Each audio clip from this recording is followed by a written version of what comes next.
मैं डॉक्टर भामा अग्रवाल राजीव गांधी राजकीय महिला महाविद्यालय भिवानी की ओर से हिंदी की इस कक्षा में आप सबका स्वागत करती हूँ, अभिनंदन करती हूँ।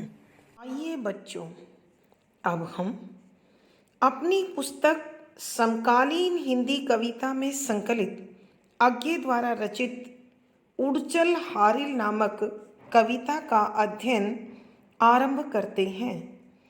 इस कविता को सरल सहज बनाने के लिए हम इसके कुछ स्मरणीय बिंदुओं पर विशेष ध्यान देंगे, जो इस प्रकार है।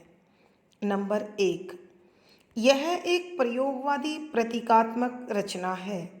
नंबर 2, यह आशावाद से परिपूर्ण अत्यंत प्रेरणादायक एवं प्रसिद्ध रचना है। नंबर 3, इस कविता में सच्चे कर्मयोगी को हारिल का प्रतीक दिया गया है। संभवतः बच्चों, आपको हारिल पक्षी की क्या विशेषता है ये पूर्व कक्षाओं में पढ़ने को मिल चुका है, लेकिन फिर भी एक बार आपको वो स्मरण कराना मैं अपना दायित्व, अपनी जिम्मेदारी समझती हूँ। हारिल एक विशेष प्रकार का पक्षी होता है जो अपने पंजे में हमेशा एक छोटा सा लकड़ी का टुकड़ा छिपाकर दबाकर रखता है।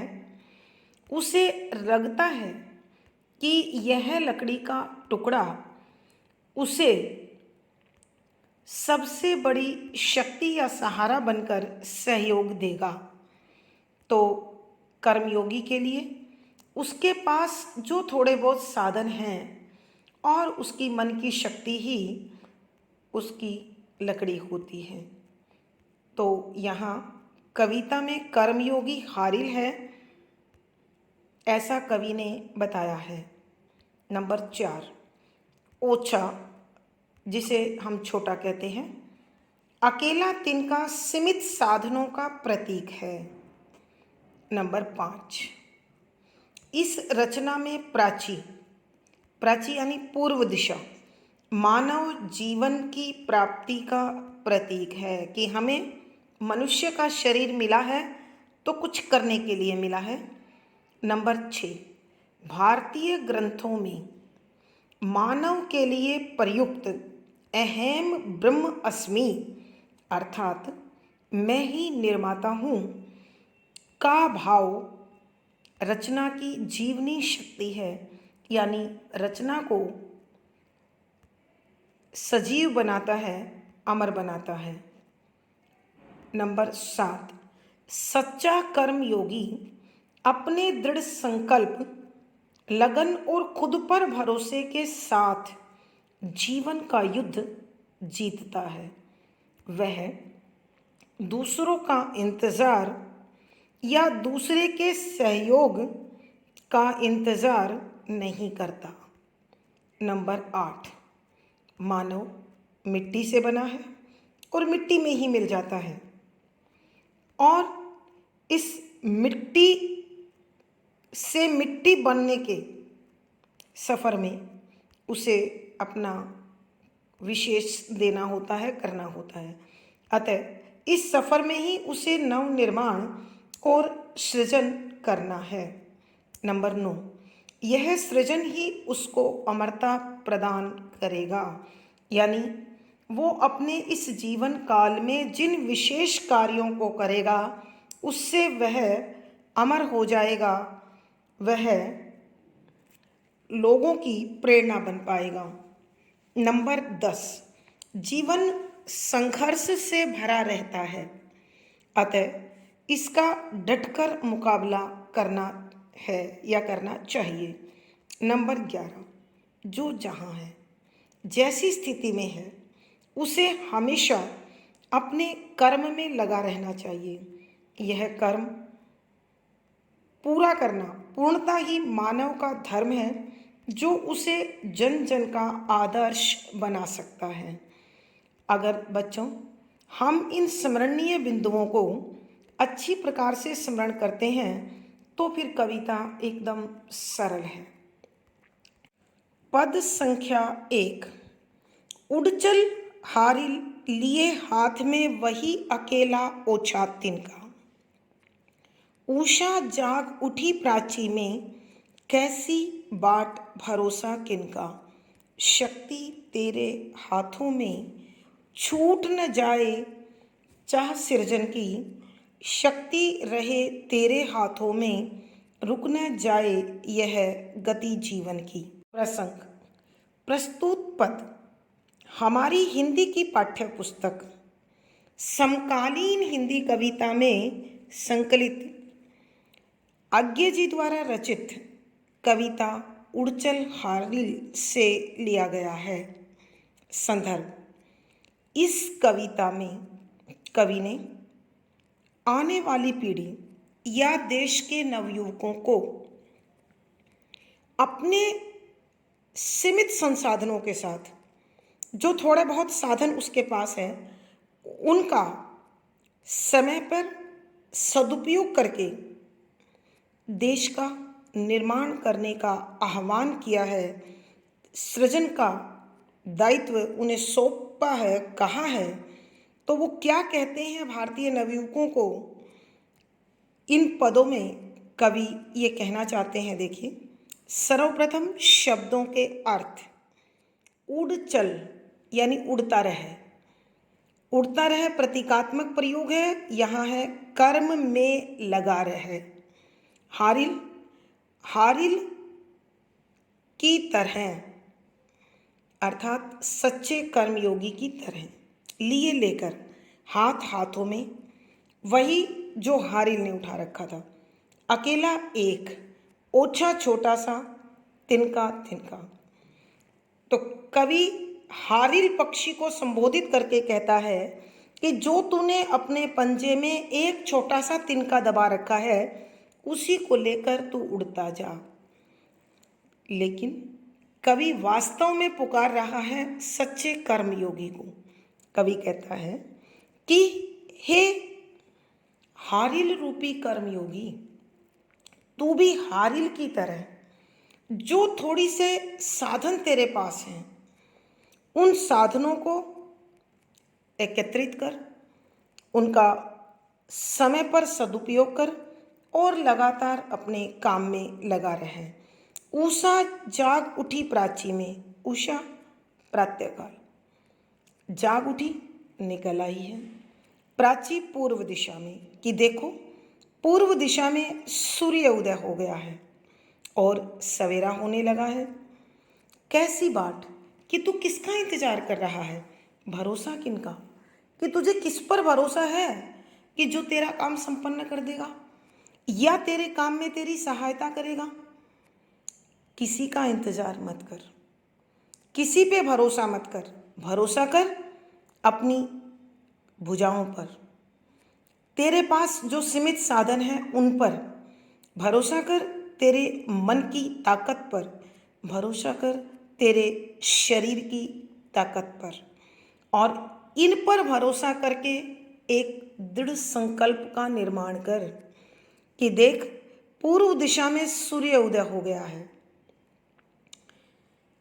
अब तुझे किसी का इंतजार नहीं करना है, किसी का भरोसा नहीं रखना है, क्योंकि पराधीन सपने हो सुख नाही।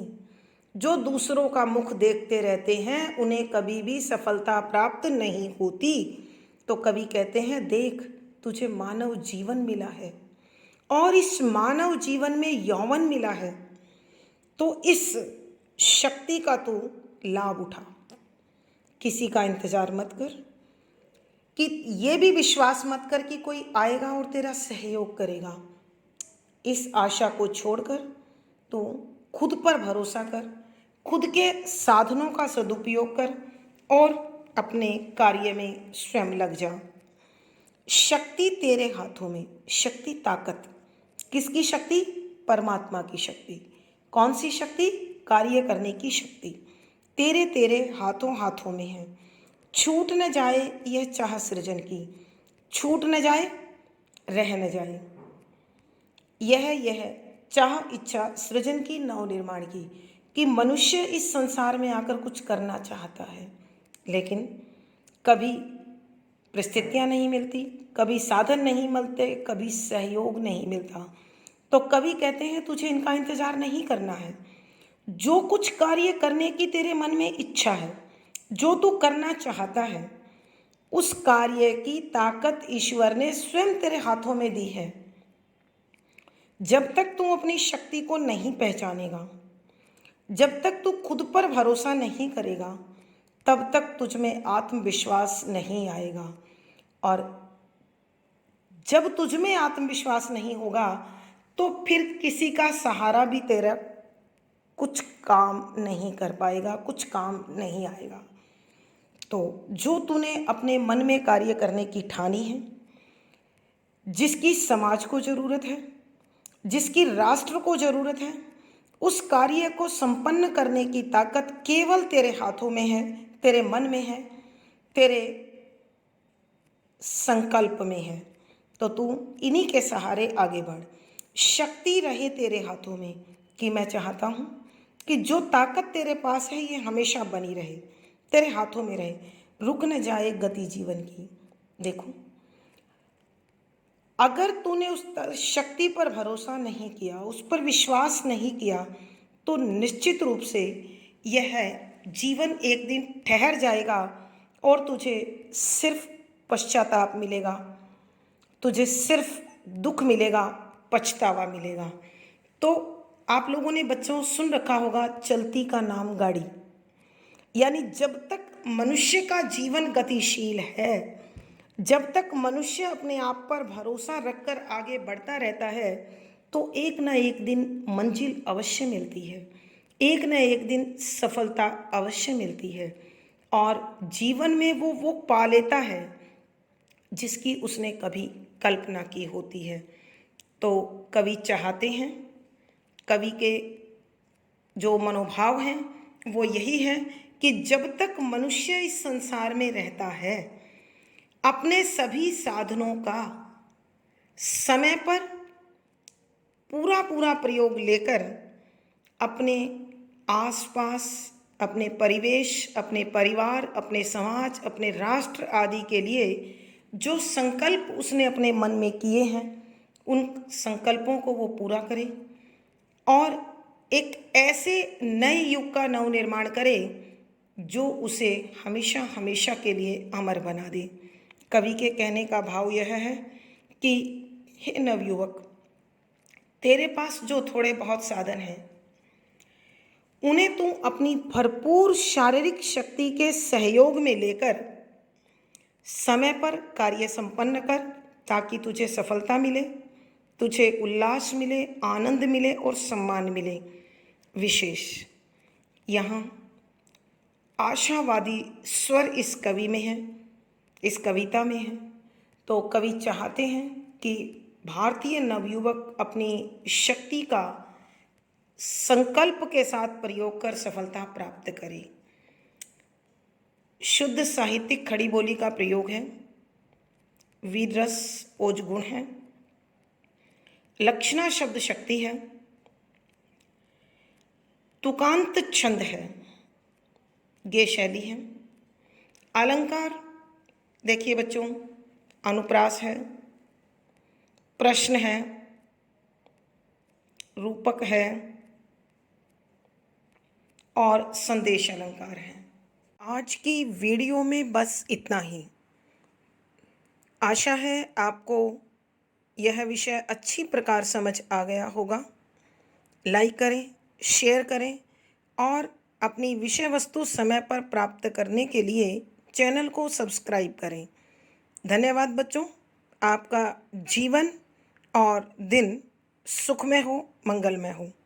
इसी शुभकामना के साथ आभार।